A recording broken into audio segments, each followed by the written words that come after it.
In Tragedy, a true crime podcast, we discuss missing persons cases, violent crime, and other sensitive topics that may be difficult for some listeners. Listener discretion is advised. Our show is a place where every story matters and every voice deserves to be heard. To support this podcast, you can subscribe at www.tragedyaTrueCrimePodcast.com for early access to new episodes. And join our Facebook community, Tragedy, a True Crime Podcast, for updates, discussions, and ways to support the families we feature. Welcome to Tragedy, a True Crime Podcast. I'm Elisa. And I'm Michael.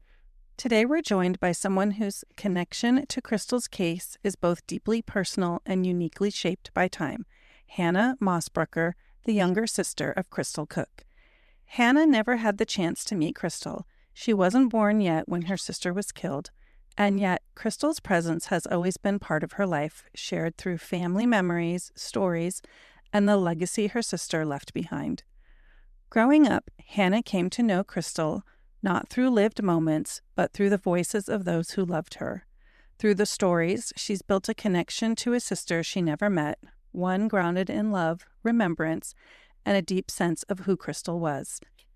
Now, as her family continues to carry Krystle's memory forward, Hannah's voice becomes part of a chapter that is still unfolding, one shaped by the recent parole process for the person responsible.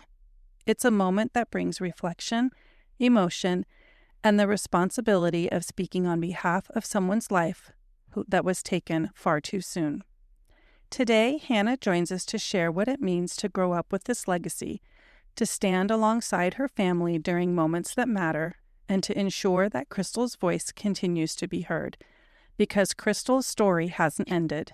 It continues through Hannah, through her family, and through the ongoing pursuit of honoring her life. Thank you for being here, and welcome to the show. Hi, thank you for having me. So we want to start off, Hannah, just by sharing a little bit about yourself and what you would like our listeners to know about you. Well, I'm a pretty simple gal. I, of course, have grown up with I would say shadow, obviously, of Krystle being my older sister, and trying to kind of navigate that as a whole. It doesn't sound like much, I feel like, to a lot of people because, I wasn't there yet, but I can tell you it is a lot, and it's been quite a journey.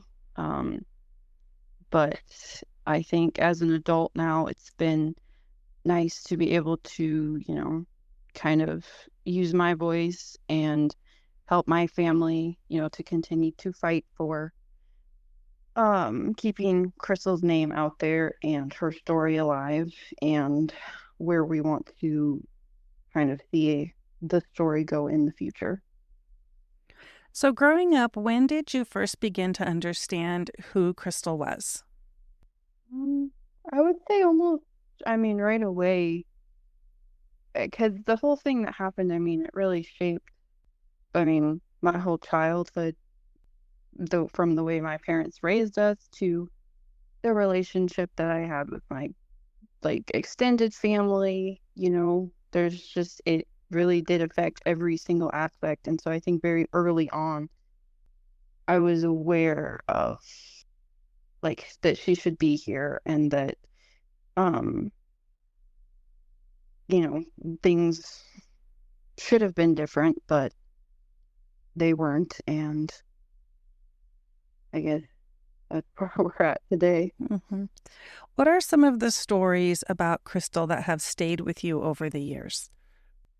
That's kind of a tough one because it's taken my family kind of a lot of years to really, it took my dad a long time to process it. So like I said, we were very aware of what had happened and how it shaped, our lives and everything. But early on, there wasn't a lot of stories to kind of hear about. So I guess at the moment, I can't even really think of of a particular story.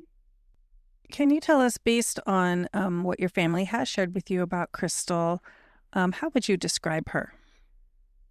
Well, I definitely know it sounds like she was the life of the party, and she lit up a room when she walked into it. And I mean, I've seen pictures of my sister. She was beautiful. I mean, she was gorgeous, and you could just see, like, even in the pictures from when she was a kid, she was just like a light. And I think it's interesting because, you hear a lot of times you hear people talk about, loved ones who are gone now, how they lit up a room and how, they were the life of the party and like they were just, this amazing human being. And I truly think that was true with Krystle. Like she, there's pictures of her dancing and she's always smiling and she's always happy. And she almost emanates joy. And I think that is that was who she was.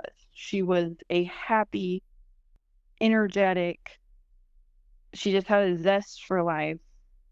How you mentioned this a little bit earlier, but can you say a little bit more about how being a part of this family and the experience and the things that happened with Krystle have shaped who you are today? Well, I mean, it completely shaped my parenting style, the way they raised us, the way that we kind of learned to interact with people. It's not necessarily fear-based because I'm not afraid, and neither are my siblings who never have been. But we're cautious, definitely more so.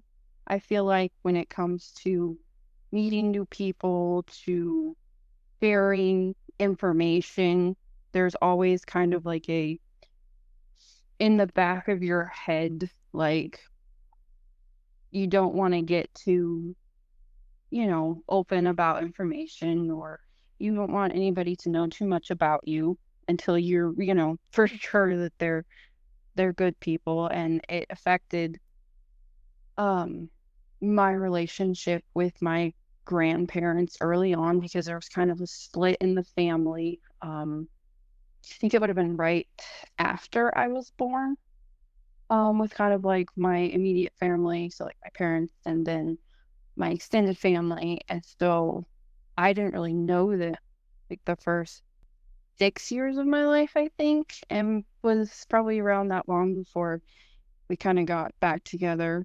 And then I was fortunate enough to establish a relationship with all of them. But yeah, it definitely affected everything. And can you tell us some of the ways that your family and you have kept Krystle's memory alive over the years?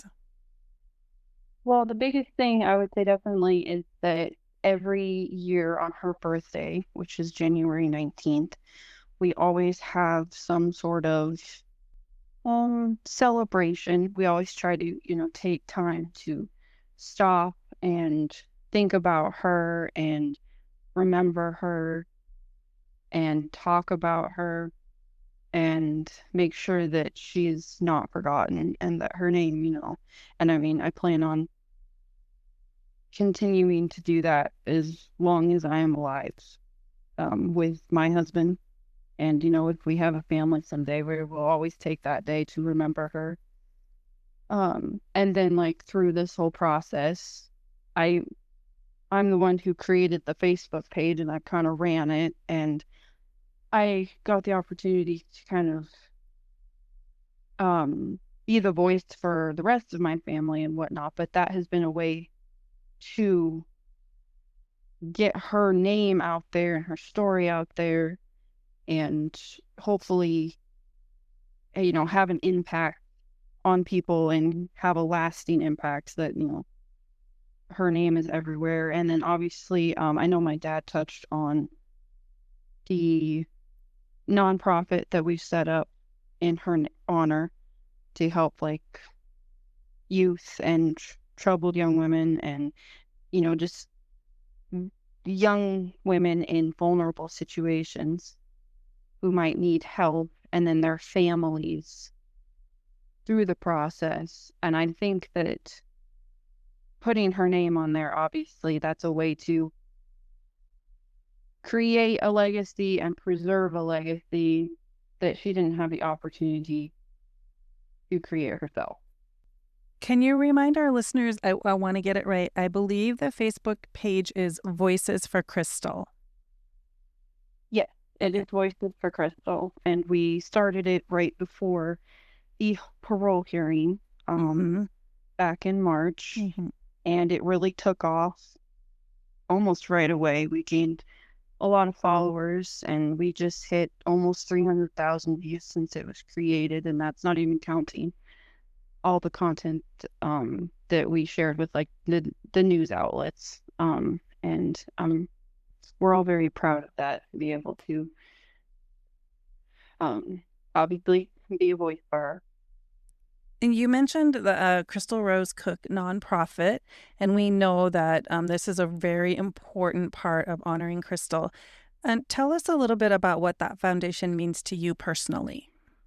Well, I will be very heavily involved with the nonprofit. I will be helping make the decisions and choose what we do with it and whatnot. And it is very important to me because I want to be able to use her name and her story and kind of use what happened as a way to hopefully do something good to help other families and other victims and, you know, people who need help. And whether it be with the parole process, getting through that, because, you know, we know firsthand now how horrendous that process is for a family.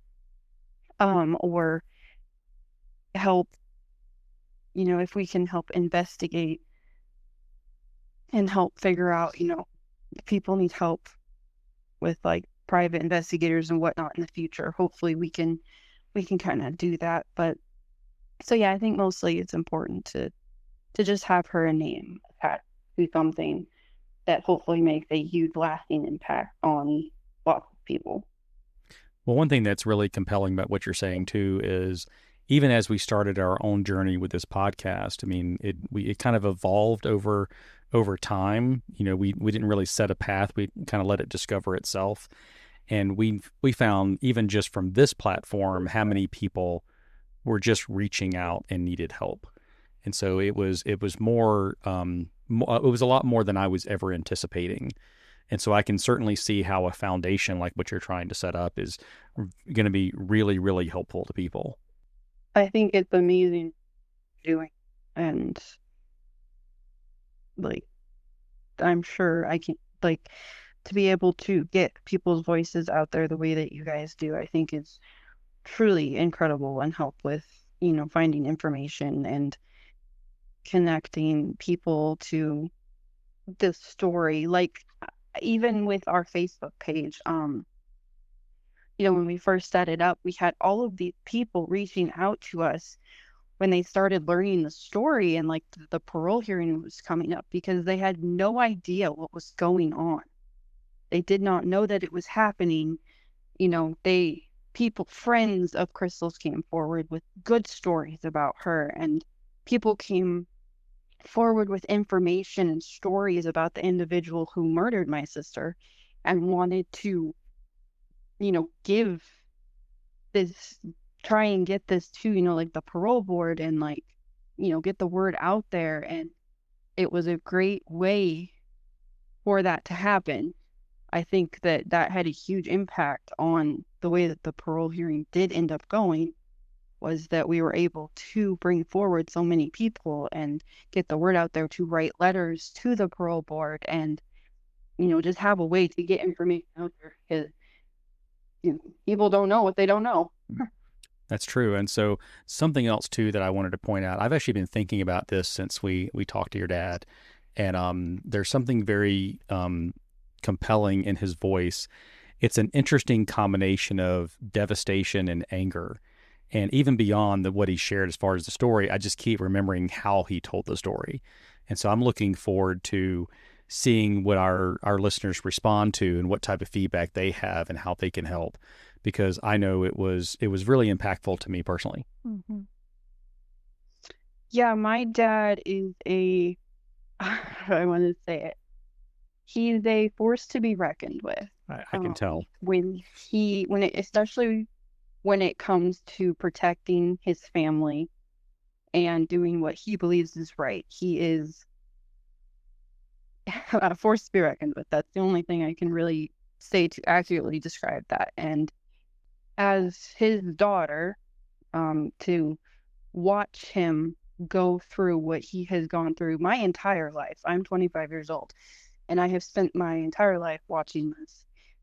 To watch him come to the point where he is right now, being able to tell the story, being able to voice his feelings and his thoughts, and take his energy and put it into, you know, trying to set up this nonprofit and, help families, and trying to make sure that Krystle's name is always remembered, and make sure that, he said his life mission is to keep the individual who did it in prison. And he means it. Let me tell you, he means it.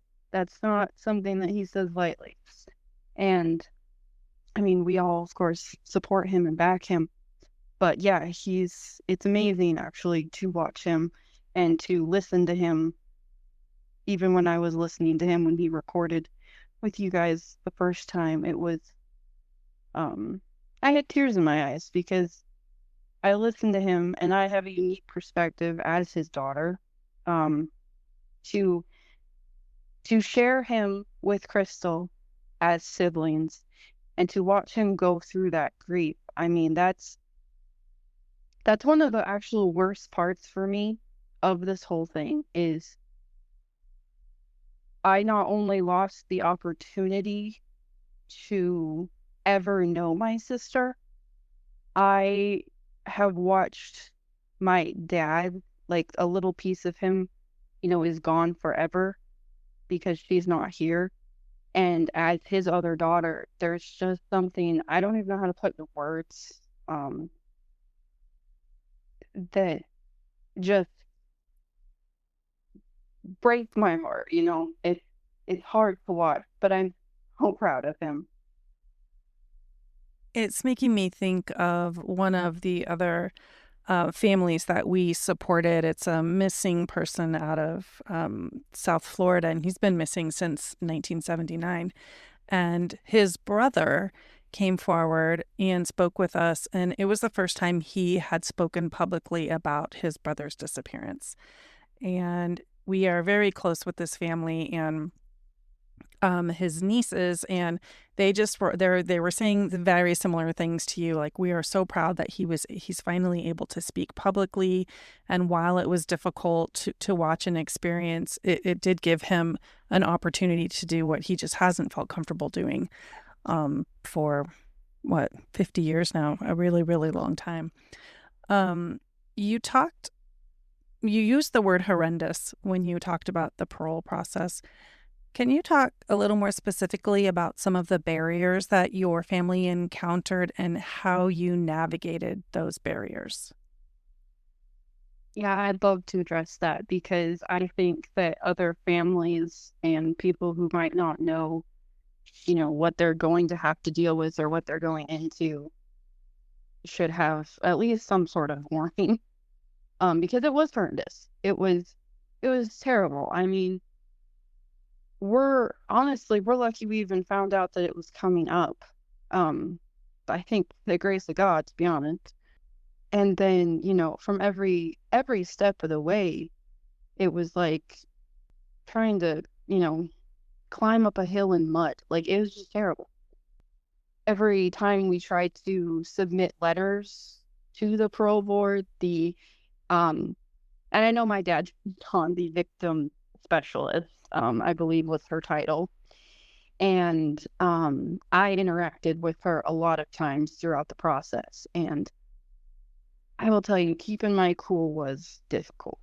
And I'm not usually well, that's not true. I'm a little sassy, but There's a place for sassy. I'm an advocate of sassy. well, I felt it coming out a lot going through that. because, you know, it was we had, you know, all these people who wanted to submit letters, and she was trying to tell us, you know, like we couldn't, and then it would change of like, oh, well, we'll take these, but we can't take these other ones. And, you know, I tried to submit a letter from one of the family members originally, and she said, well, we're not accepting any letters. I was like, oh, this is from her uncle. You better take this letter. And then it kind of, you know, like shifted like, oh, okay, well, it's family, so we'll take it, but we can't take any more.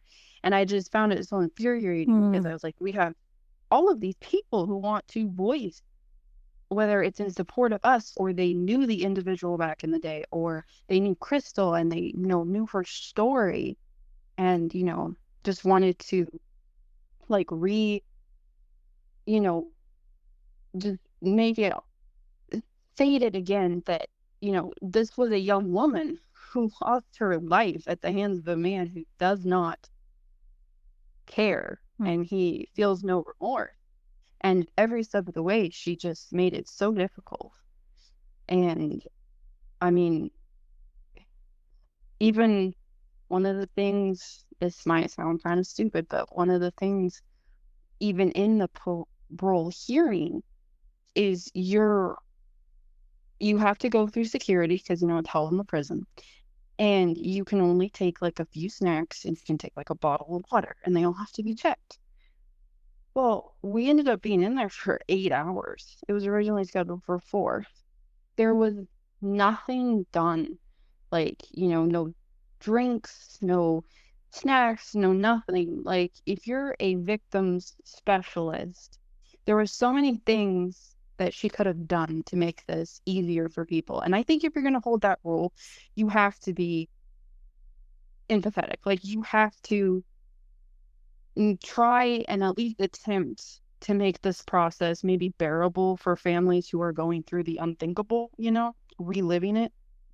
And there was just like, there's no consideration for these families and the victims who are, you know, having to deal with this again.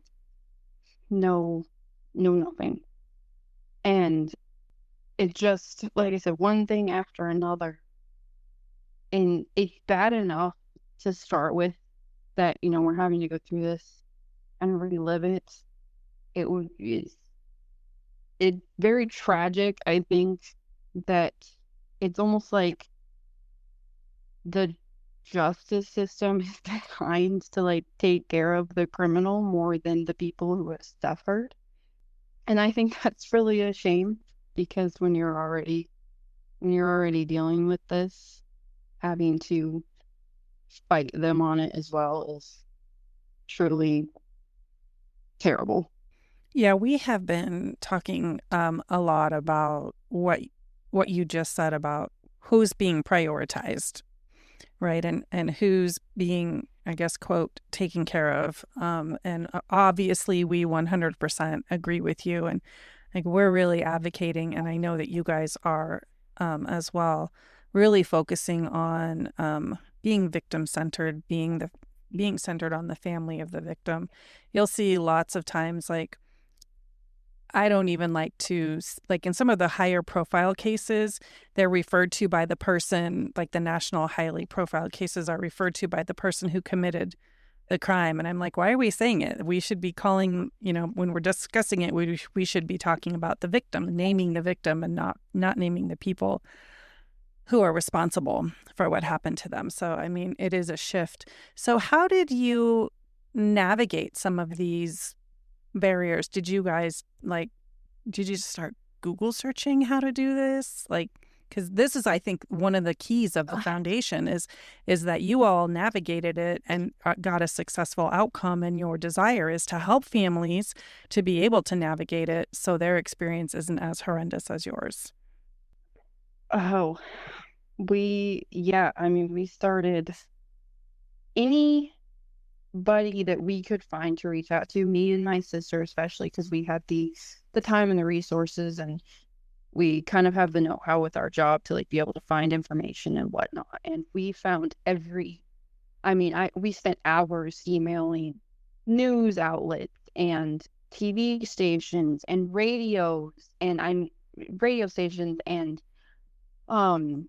We sent an email to almost every county in Oregon, to their board, like their chairperson, their board members, their mayors, the governors, I mean, everybody. We found an email for the parole board. We sent as much information as we could. We just didn't stop because we didn't know. Nobody was like reaching back out and like, helping us. So we just kept pushing because we needed somebody to pay attention. And I mean, we finally got a few news outlets, but we still, um, there was a incredible lack of awareness for like the counties that he was hoping to be released into. We reached out to all of them, and I gotta say, nobody really seemed to care too much. The prison, whoever we could figure out. I mean, we actually reached out to some different true crime podcasts and shows, which is actually one of the reasons that I'm so grateful that you guys have picked up the story as well, is because there was a lot of people who didn't reach back out to us. And I guess we just, anybody that we could find to contact, we contacted, and we tried to get the story out there. And there was a few people that did reach back out. We had a mayor of one of the counties in Oregon. He reached back out. And the Facebook thing was obviously huge in getting the story out there. So I guess there's no playbook. You just kind of, I guess, do whatever you can do. Yeah, Anything else? Yeah, I was going to say, what you're describing is kind of what we've told a lot of our families that we work with already is, you have to become the annoying, knock at the door. You can't give up. You can't just send off an email and expect someone to get back to you. You have to go knock on their door. Even in our situation, we've been known to get involved with the sheriff's departments in certain areas. And we found that in many cases, in fact, almost all cases, we haven't gotten responses until we go and knock on their door and just say, get in person and say, we want to speak to the sheriff. And even sometimes that doesn't work. And you just have to be one of those people that just absolutely refuse to go away. And as a result, we're starting to see some positive direction in a number of cases. But, your dad said something that I thought about, and that was, it goes back to why the foundation's being created, because he said, what happens to people who don't necessarily have the money to throw at this that I have? He said that. And so I'm thinking about all the different underserved families that, we work with, which is not even a drop in the bucket to this problem. Because you even said something earlier that I couldn't agree with you more, is the system seems to be designed to protect the criminal. I don't understand that. I mean, they've taken the rights away from someone else, and yet we're concerned about their rights and their process. And while I think we definitely need to follow a process, I mean, people are innocent until proven guilty. I get all, and I believe in all that.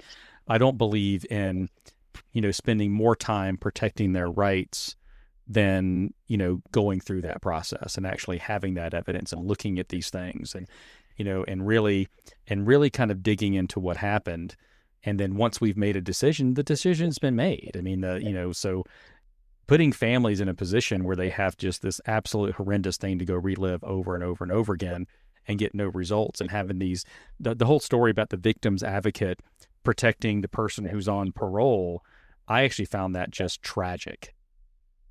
Yes, especially we're not taking any more letters. I would have been like, what do you mean you're not taking? We still have people who want to speak like that. I think that would have really been a moment for me to get, as you described, sassy. And I want to share this. I mean, something just occurred to me while we're talking is we originally had an invite on a different podcast to come speak about some of our missing people. And we were almost ready to do the recording. And the guy calls me up and says, hey, we can't take you on the show. And so I said, why? And he said, well, it would be a conflict of interest. And so I'm like, wait a second, you represent the Sheriff's Association, and you're telling me that a podcast that's about victim advocacy and missing people is a conflict of interest? I'm like, dude, you got your priorities mixed up. Yeah, and I mean it's crazy, like just, watching the whole process of how true that is, of how you start to wonder, like, if people are actually on the victim's side, I guess, and exactly why the decisions that are made. Because another thing I thought I just was thinking of too is, and Dad might have touched on that as well, the limiting of people for the parole hearing, I thought was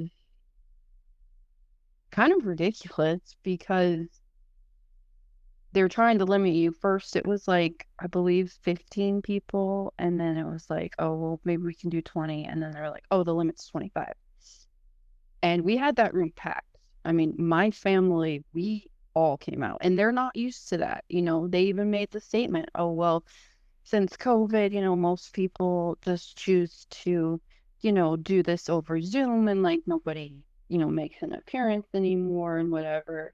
And we were like, well, that is not us. We will be there. We'll see you Tuesday. All Yeah, day. like, we'll be outside the door. You better unlock it. Like, I mean, we have people who want to show up, who want to support us. And I honestly, I feel like that was probably, in the parole board members' minds, I feel like that was probably a thing that they made note of, was how many people. That room was packed. In my opinion, that's a very big statement of, these people mean business and they're here, and they care about this. Like, I feel like you can't ignore that, and at least you shouldn't be able to.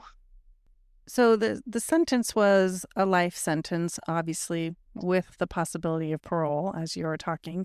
Can you tell us about the outcome of the parole hearing? Well, obviously he was, they chose to give him 8 more years before he's eligible for parole again. And while that is a win in some ways, it's a very mixed feeling, because you're talking about, this individual who, murdered my sister. And I don't and I don't think anybody in their right mind thinks that he should even ever be given the option of parole. I mean, I think that's absolutely crazy that that's even an option on the table. And so it is good that he was given the additional 8 years, but you're also over here like, okay, so in 8 years, we have to go through this again. We have to, once again, stand up and try and fight this and make sure that he never leaves prison, because this is a very dangerous individual. And I can't even imagine what would happen if you let this guy back out on the streets. I mean, the thought, it scares me. I mean, he killed my sister.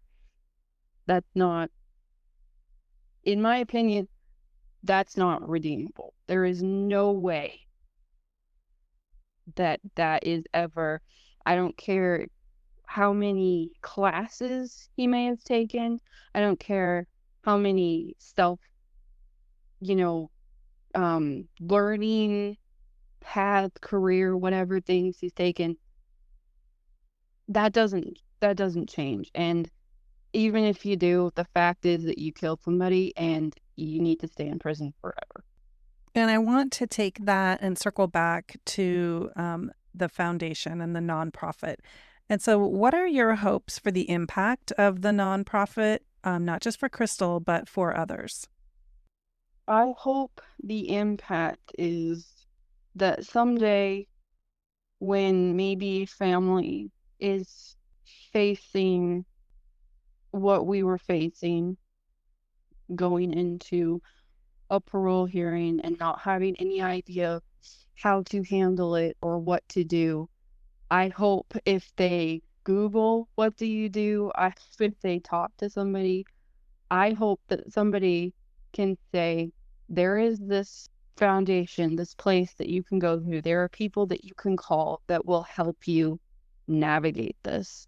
There are people that will explain to you what to do, and they will send somebody to walk into it with you if you need it to be supported. I want it to be so big that people know that they have somewhere to lean when they face this process and the all future, pieces of the process that the victims' families are left to deal with and try and face after such a horrendous crime is committed. Is there anything that you wanted to share that we didn't give you an opportunity to talk about? I actually would. There's just one point that I really like to make. My grandfather and Krystle's grandfather, my dad's dad, passed away, unfortunately, last Friday. And that has been another grief to try and navigate. But I just wanted to say that him and my grandma, when this happened to Krystle, they spent hundreds of thousands of dollars helping find her, and my grandpa's logging crew became search parties. They looked everywhere. They did everything that they could to try and help bring her home. And my grandpa is now with her again, and I just wanted to put that out there, that he was an amazing man and he did everything he could to help her, and that he's with her again now. And you've been listening to Tragedy, a true crime podcast. Our purpose is to honor victims by sharing their stories through the voices of friends, family, and those whose lives were forever changed. If today's episode resonated with you, we encourage you to subscribe, leave a review, and share the podcast so these important stories continue to be heard. Together, we can preserve their memories and ensure their voices are never forgotten.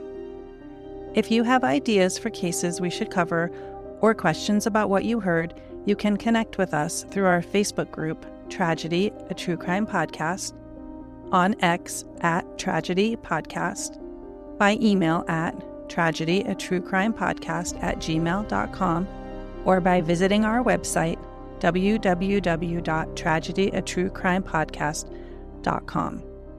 Thank you for listening, and we hope you'll join us next time.